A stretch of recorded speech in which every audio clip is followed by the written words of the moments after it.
Hello friends मु विकास पुणी थे सीरीज एजुकेशन स्वागत करुच्ची। आज आम पढ़ा plus three first semester previous question answer previous year रो क्वेश्चन आंसर सब पढ़ा माने पूर्व वर्ष सब क्वेश्चन आंसर सब देखा जहाँकि प्रति वर्ष एग्जाम सब पूर्व वर्ष क्वेश्चन 60 to 70% पड़ुची से सब पूर्व वर्ष क्वेश्चन सब आलोचना करुच्ची। तमें सब गोटे खाता सुरा लिखिकी नोट मोट करिकी घोषिब जहाँकि एग्जाम रे पड़ुची।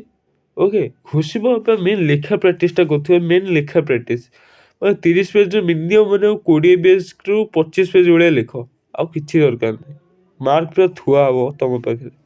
ओके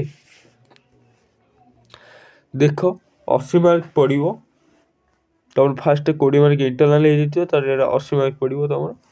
देख पार्ट 1 ए रे मानवगत विपर्य एक उदाहरण दियो।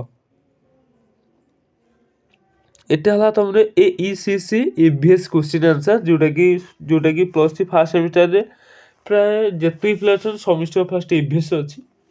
ओके सेति पई गिव ना मानवगत विपर्य एक उदाहरण दियो ए रे गला फास्ट इकोनॉमिक के बाटा पड़ियो प्राकृतिक विपर्य एक उदाहरण दियो।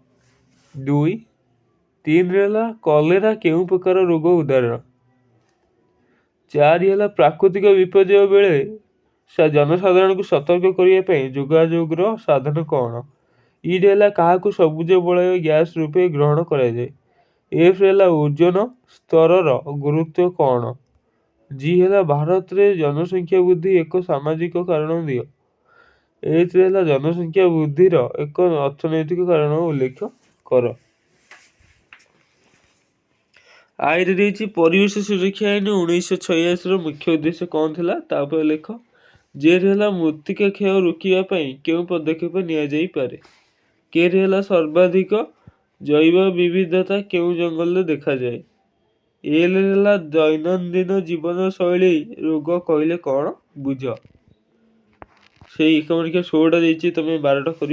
ओके एटा गोटे खाता सब क्वेश्चन लिखिदी तुम माने बही क्वेश्चन आंसर बाहर कर। ओके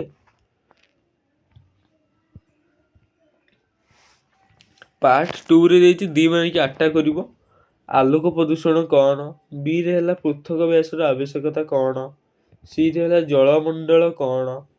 ओके वन्यजीव सुरक्षा आईन 1972 गुरुत्व कौन थिला लिखियो सब। सुनामी कहीं संगठित होता है।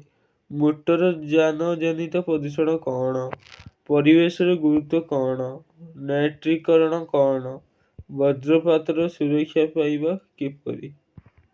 ओके ये सब था तुम 2 मार्किया क्वेश्चन अति सहज क्वेश्चन देछि। ओके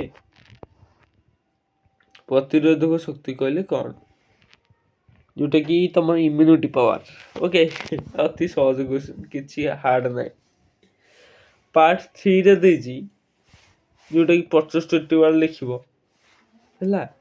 ए रे हला जैव मंडल। बी रे हला परिसंस्था। सी रे हला शब्द प्रदूषण। डी रे हला संप्रदाय। ई रे हला विश्व तापायन। एफ रे हला निरंतर अभिवृद्धि। जी रे हला मानवगत विपर्य। एच रे हला जातीय विपर्य परिचालन प्राधिकारी। आई रे हला कोविड-19 प्रतिषेधक व्यवस्था। जी रे हला HIV एवं एड्स।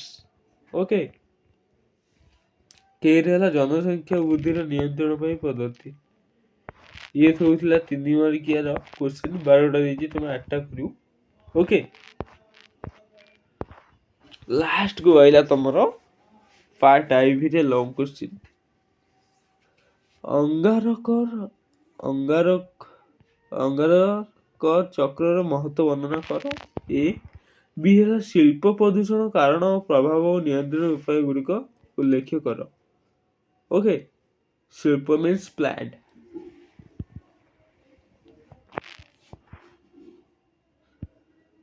पांच जलवायु परिवर्तन कौन यार कारण और परिवेश उपर यार प्रभाव वर्णन कर। और बुद्धि पाउथिबा शहरीकरण समाज और विकास उपर प्रभाव संपर्क आलोचना कर। ଛଅରେ ହେଲା ବିଭିନ୍ନ ପ୍ରକାର ବିପର୍ଯ୍ୟୟର ପ୍ରଭାବ ସମ୍ପର୍କରେ ସଂକ୍ଷିପ୍ତ ବିବରଣୀ ଦିଅ। ଅରେ ହେଲା ବିପର୍ଯ୍ୟୟ ପରିଚାଳନା ପାଇଁ ବିଭିନ୍ନ ସଂସ୍ଥାଗୁଡ଼ିକ କ'ଣ ଏହାର କାର୍ଯ୍ୟାବଳୀ ବର୍ଣ୍ଣନା କର। ସାତରେ ହେଲା ସଂକ୍ରାତ୍ମକ ରୋଗଗୁଡ଼ିକ ଓ ସେମାନଙ୍କର ସଂକ୍ରମଣ ସମ୍ବନ୍ଧରେ ବିବରଣୀ ପ୍ରଦାନ କର। ଅରେ ସ୍ୱାସ୍ଥ୍ୟ ବିପର୍ଯ୍ୟୟର ସୁପରିଚାଳନା ପାଇଁ ବିଭିନ୍ନ କ୍ଷେତ୍ରରେ ଭୂମିକା ବର୍ଣ୍ଣନା କର। ଏଇ ସବୁ ଥିଲା ଲଙ୍ଗ କୋଶ୍ଚିନ୍ 7 ମାର୍କିଆର। ଓକେ।